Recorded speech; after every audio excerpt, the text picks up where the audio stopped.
السلام عليكم ورحمة الله وبركاته. معاكم كابتن خالد.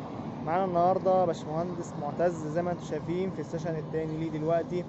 ماشي دلوقتي في الإيماع خط مستقيم بوشه عشان يبتدي يحدد معاه أبعاد العربية يمينه وشماله، وفي نفس الوقت بعد ما بيخلص بوشه بيبتدي يقف قدام ويبتدي إن هو يرجع بظهره، ولازم يبقى ماشي بخطوة بطيئة عشان ما تجريش منه العربية وتخبط الإيماع، وفي نفس الوقت يقدر يظبط حركة الدركسيون سواء سنه يمين او سنه شمال، ويقدر ان هو يبص في المرايه بتاعته كويس عشان يحدد القمعين ويقدر يخش ما بينهم وما يخشش في ولا واحد فيهم.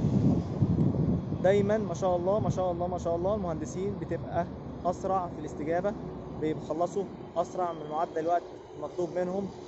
وانا غالبا هيخلص النهارده قبل الخمس حصص بتوعه. شرحت له طبعا الميكانيكا، ودلوقتي السيشن الثاني طلع بالعربيه كويس، بيوقف كويس، بيحاول كويس ما شاء الله ربنا يبارك. دلوقتي زي ما انتم شايفين دخل في الإيماع خط مستقيم وراجع خط مستقيم. اتمنى له التوفيق في بقيه الاختبارات ان شاء الله.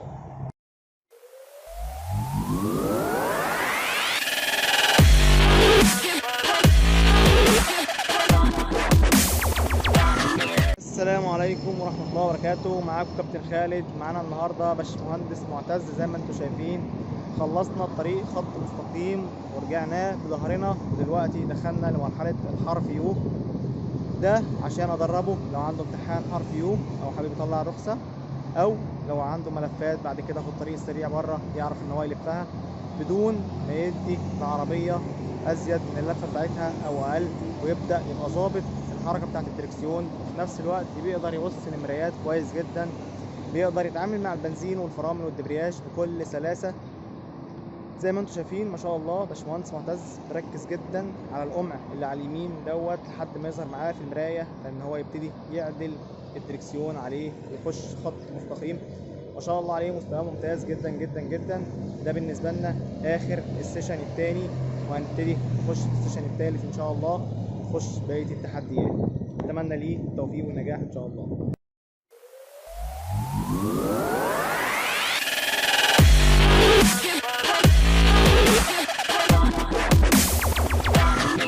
السلام عليكم ورحمة الله وبركاته. معاكم كابتن خالد. معانا النهاردة باشمهندس معتز زي ما انتم شايفين في الركنة العمودي على الرصيف.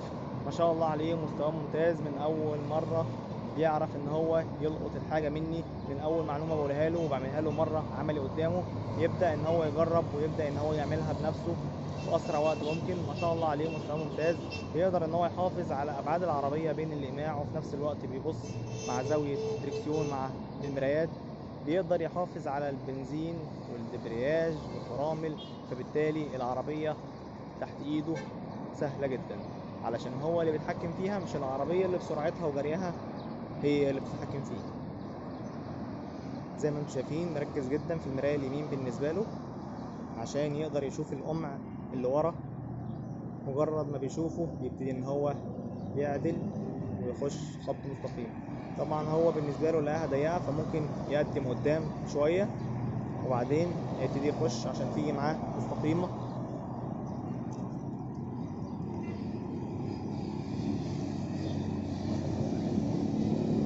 هيبتدي يرجع عشان يظبط الزاويه يمين قد الزاويه شمال. طبعا هي اليمين بالنسبه لي هنا ضيقه شويه، بس ركنها كويس. اقول له ما شاء الله، اتمنى لك التوفيق في بقيه التحديات. شكرا.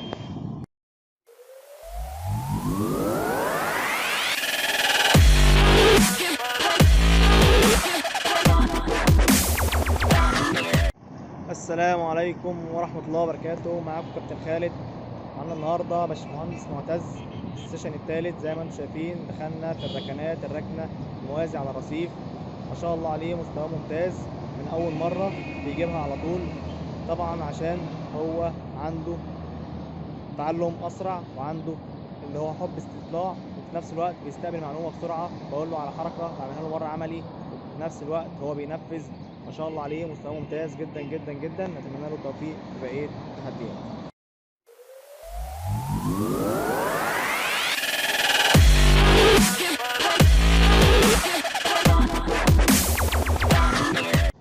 السلام عليكم ورحمة الله وبركاته. معاكم كابتن خالد. معانا النهارده باشمهندس معتز. زي ما انتم شايفين دلوقتي في الإقماع زجزاج، زي ما انتم شايفين شبه الرخصة بالظبط، عشان أدربه على الرخصة وعشان أدربه يظبط ملفات حركة العربية، ويبدأ بعد كده نخلص ديت ونطلع على الطريق السريع.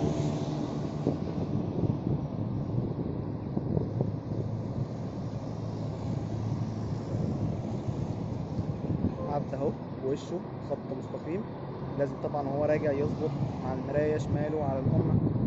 التالت بالنسبة لي من هنا.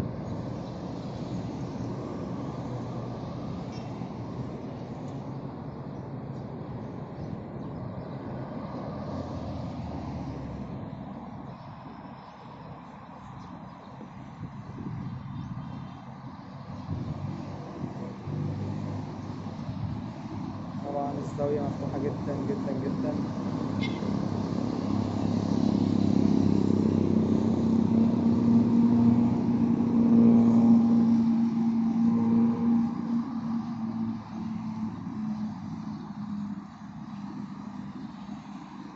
عملها ما شاء الله، بس برضه الزاوية كانت مفتوحة معاه جدا، بس كويس. اتمنى له التوفيق والخير. ونطلع دلوقتي على الطريق السريع.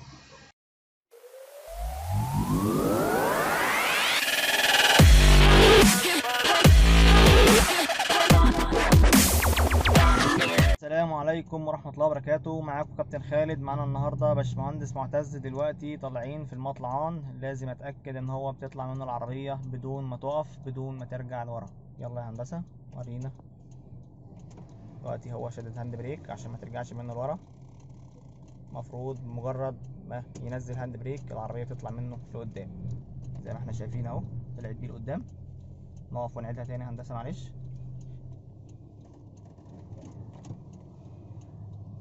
شد الهاند بريك تاني، ابتدى يرفع الهاند بريك، نزل الدبرياج سنة سنة.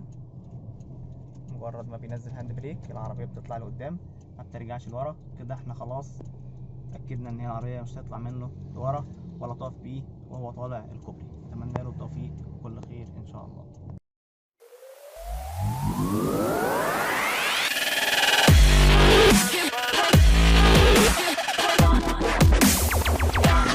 السلام عليكم ورحمة الله وبركاته. معاكم كابتن خالد. معانا النهاردة باشمهندس معتز. زي ما انتم شايفين ماشيين دلوقتي في الطريق السريع.